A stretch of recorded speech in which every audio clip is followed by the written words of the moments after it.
जो मेरी भक्ति में लीन रहता है वो कभी भी अकेला नहीं होता। ओम नमो नारायणाय।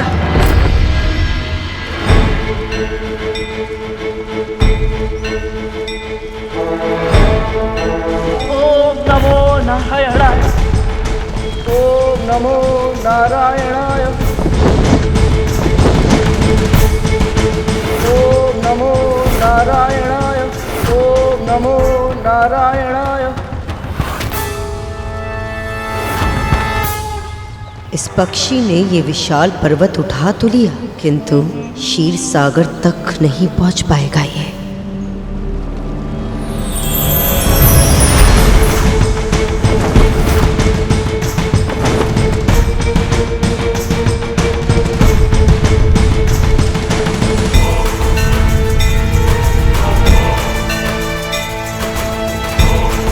ये असंभव है।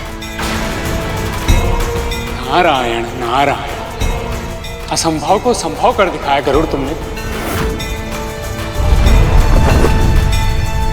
तुम धन्य हो गरुड़, तुम धन्य हो। तुम धन्य हो गरुड़, धन्य हो।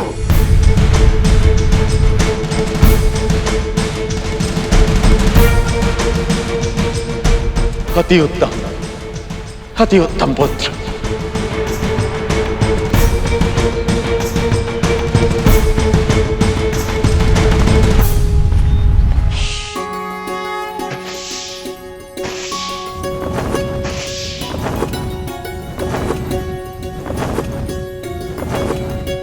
गरुड़,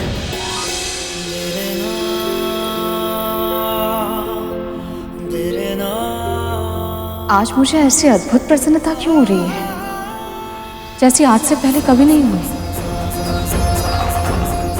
क्या कारण हो सकता है इसका?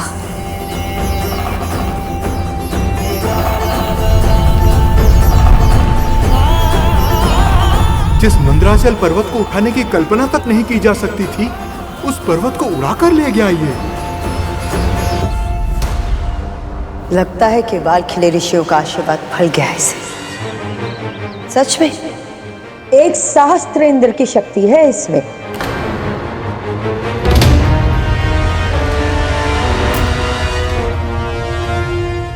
हमें शीघ्र ही क्षीर सागर पहुंचना चाहिए। मैं सहमत हूं देवराज।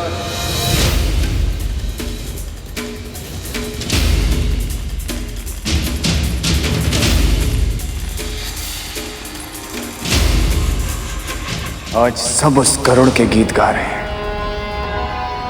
यहां तक कि इंद्र और असुर सम्राट बलि भी उसकी प्रशंसा करने पर विवश हो गए। कहते हैं सुख बांटने से बढ़ता है और दुख बांटने से कम होता है। आज सबकी दृष्टि में गरुड़ की प्रशंसा देखकर जो दुख हमें हो रहा है वही दुख क्यों ना हम उसके स्वामिनी के साथ भी बांटे तो कैसा रहेगा? वाह, क्या सुझाव दिया है मां। हो सकता है वो इस दास को नियंत्रित करने का कोई मार्ग दिखाए।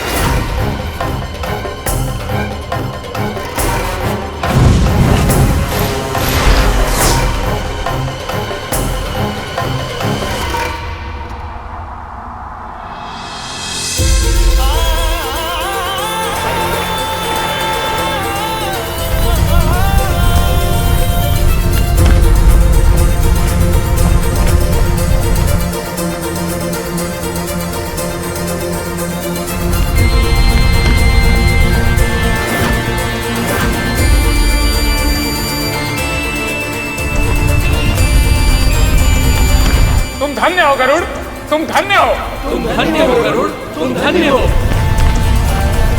सत्य कह रहे हो तुम? सभी देवदानव, यहाँ तक कि गुरु बृहस्पति और मुनिवर नारद भी उस गरुड़ की प्रशंसा कर रहे थे, उसका गुणगान कर रहे थे। ऐसा लग रहा था कि पूरे क्षीर सागर में केवल एक ही नाम गूंज रहा है, गरुड़ गरुड़ गरुड़।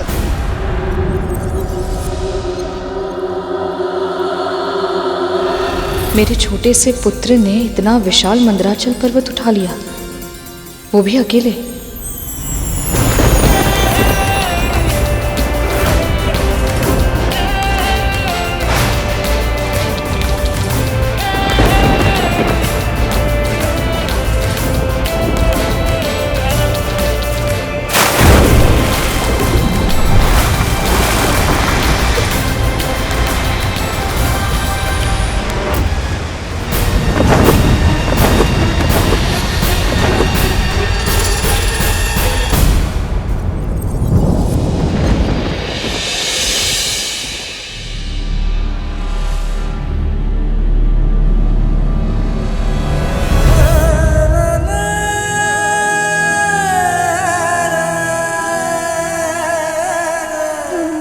माँ माँ माँ माँ।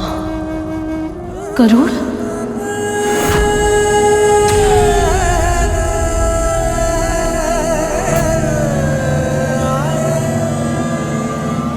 तो तू यहाँ छुप छुप कर हमारी गुप्तचरी कर रही है।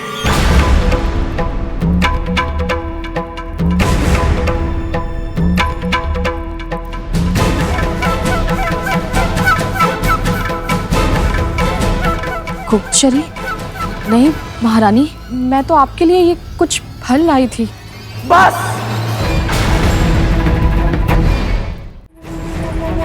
अधिक स्वांग करने की आवश्यकता नहीं है तुझे।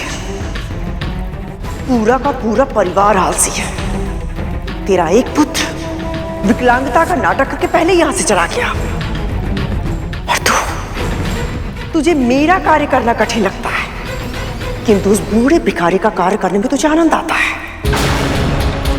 और तेरा दूसरा पुत्र जो तुझसे भी अधिक कुटिल है, वो मेरे पुत्रों को अपनी पीठ पर बिठाल कर लेकर गया। एक के बाद एक मेरे पुत्र गिरते रहे, उसे पता ही नहीं चला। और आज इतना बड़ा, इतना भयंकर पर्वत उठाकर वो आनंद से उड़ गया। वाह! मैं सत्य कह रहा हूं विमाता कद्रू, जो पर्वत हम सब मिलकर नहीं हिला पाए, उसे गरुड़ ने अकेले ही उठा लिया। मेरा पुत्र ठीक तो है ना?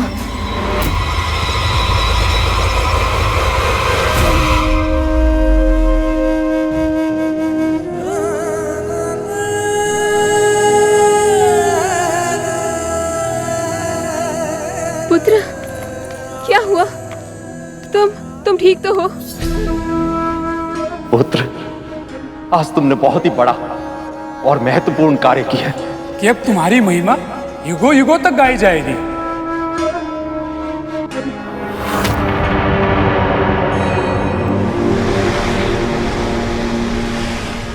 स्वयं मुनि नारद और देवगुरु बृहस्पति मेरे पुत्र की प्रशंसा कर रहे हैं। मेरे लिए उससे अधिक गर्व की बात और क्या हो सकती है? ये सब मेरे प्रभु विष्णु की कृपा से ही हुआ है। मैं अभी उन्हें प्रसाद चढ़ाकर आती हूँ। रुक जाओ कालिया, मनाने दो उसे आनंद। माँ को लगा था कि आप गरुड़ को रोकने का उपाय सुझाएंगे, पर आप तो उसकी माँ के साथ उसकी सफलता का उत्सव मना रही हैं। मुझे तो लगा था कि दीदी का पुत्र दीदी की तरह बुद्धिमान होगा, किंतु तुम तो बिल्कुल मंदबुद्धि निकले। गरुड़ को रोकने का उपाय स्वयं उसकी माँ मुझे अभी भी बता कर गई है। मैं समझा नहीं विमाता। यदि ये सूचना पाकर बिंता जैसी विनीत स्त्री भी गर्व से फूले नहीं समा रही है, तो सोचो गरुड़ में भी अहंकार आना स्वाभाविक है। और यदि उस गरुड़ में अहंकार आ गया तो उसका भी वैसे ही पतन हो जाएगा जैसे इंद्र और अन्य देवताओं का हुआ।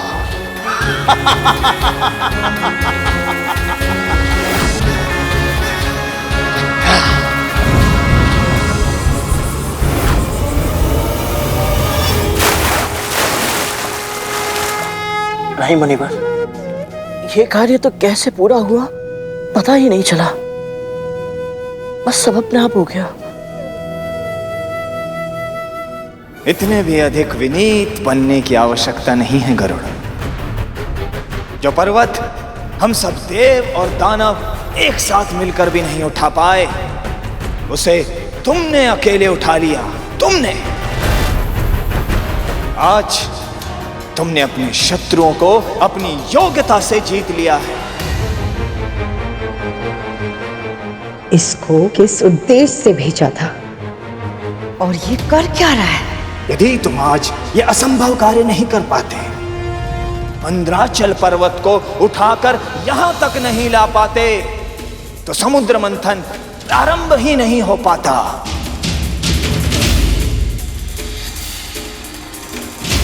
राहु तो गरुड़ को अहंकार की ओर ले जा रहा है। सत्य तो यह है गरुड़ कि इस समुद्र मंथन को संभव बनाया है तुमने, केवल तुमने।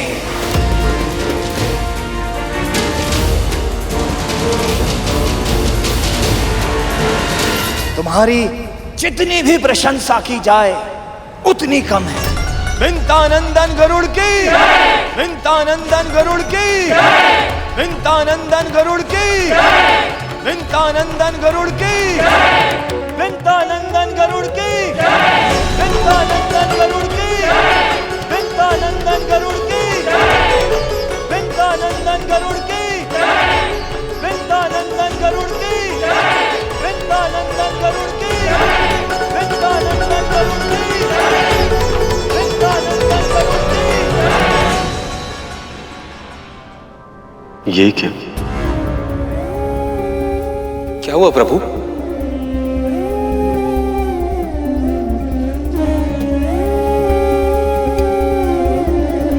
जब पुत्र पहली बार अपने पांव पर चलने का प्रयास करता है तो पिता को पहले से ही पता होता कि वो गिरने वाला है, किंतु तब भी पिता उसे रोकते नहीं, क्योंकि वह चाहते हैं कि बालक गिरकर स्वयं से फिर से खड़ा होना सीखे। किंतु इसका अर्थ ये तो नहीं कि गिरते हुए पुत्र को देखकर पिता को कष्ट नहीं होता। आपके कहने का अर्थ क्या है प्रभु? गरुड़ की मुस्कुराहट देखो शेष।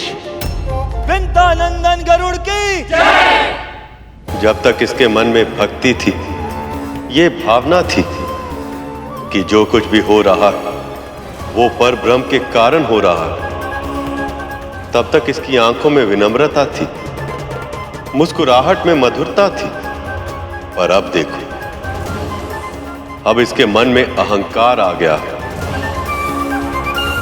अहंकार वो गहरा कुआं है शेष, जिससे व्यक्ति यदि शीघ्र ना निकले तो उसका पतन निश्चित है।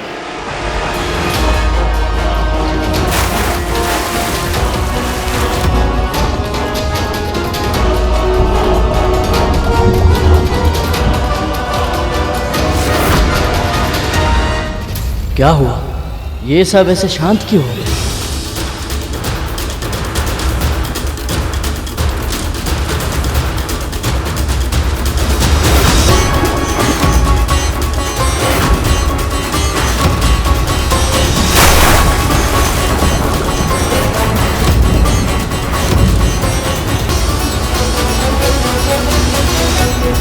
क्या हो गया प्रभु? मद्रांचल पर्वत क्षीर सागर में डूब कैसे गया? कार्य आरंभ होने से पहले ही इतना बड़ा विघ्न क्यों आ गया? विघ्न तो आना ही था शेष, क्योंकि अहंकार में डूबे देव और दानवों से एक बहुत बड़ी भूल हो गई। नारद भी मेरी व्यथा के कारण चिंतित थे, उन्हें भी ध्यान नहीं रहा और अनर्थ हो गया। कैसा अनर्थ प्रभु? ऐसी कौन सी भूल हो गई जिसका किसी को भी ध्यान नहीं रहा? बताइए मुनिवर, हमसे ऐसी कौन सी भूल हो गई? उस भूल को सुधारने के लिए जो आवश्यक होगा मैं करूंगा। किसी भी अनुष्ठान को करने से पहले प्रभु श्री गणेश का ध्यान अवश्य करना चाहिए करूं। उनकी प्रार्थना किए बिना यदि कोई भी कार्य प्रारंभ किया जाए तो विघ्न आना तो निश्चित है।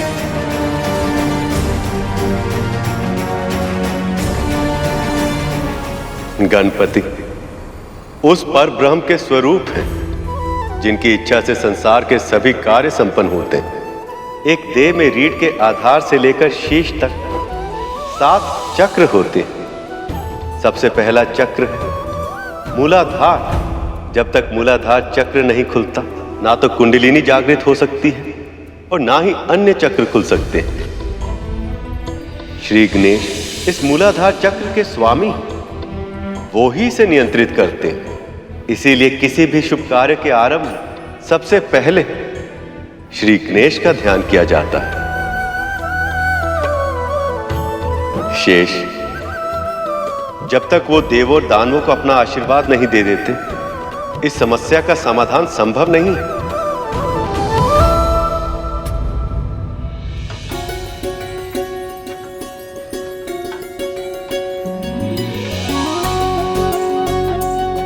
कितनी सौभाग्यवान है ना अदिति दीदी और दीदी दीदी, जो मेरे पुत्र को यह अविश्वसनीय कार्य करते हुए देख पाई। यदि किसी तरह मैं भी इस अद्भुत घटना की साक्षी बन पाती तो।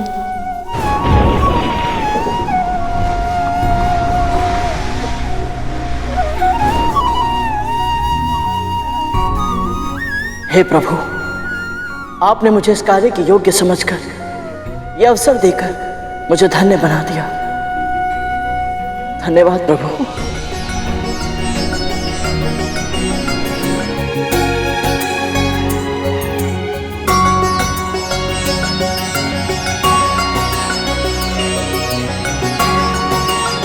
आशीर्वाद दीजिए मां।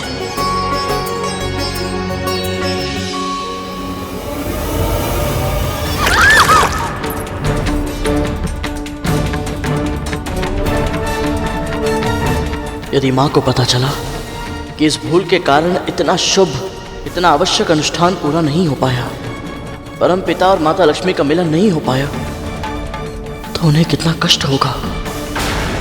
वायु, अग्नि, तुम दोनों का साहस भी कैसे हुआ सेनापति वज्रांग से तर्क वितर्क करने का?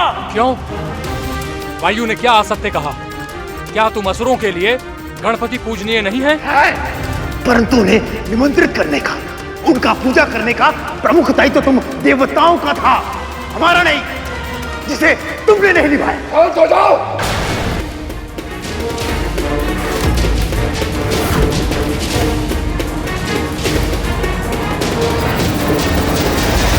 ये समय वाद विवाद का नहीं है। हमें उनका ध्यान करके उनका आह्वान करना होगा और उसके पश्चात उनसे क्षमा मांगनी होगी। तो फिर ऐसा ही होगा देवी अदिति। आप सब पूजन की तैयारी कीजिए। नारायण नारायण।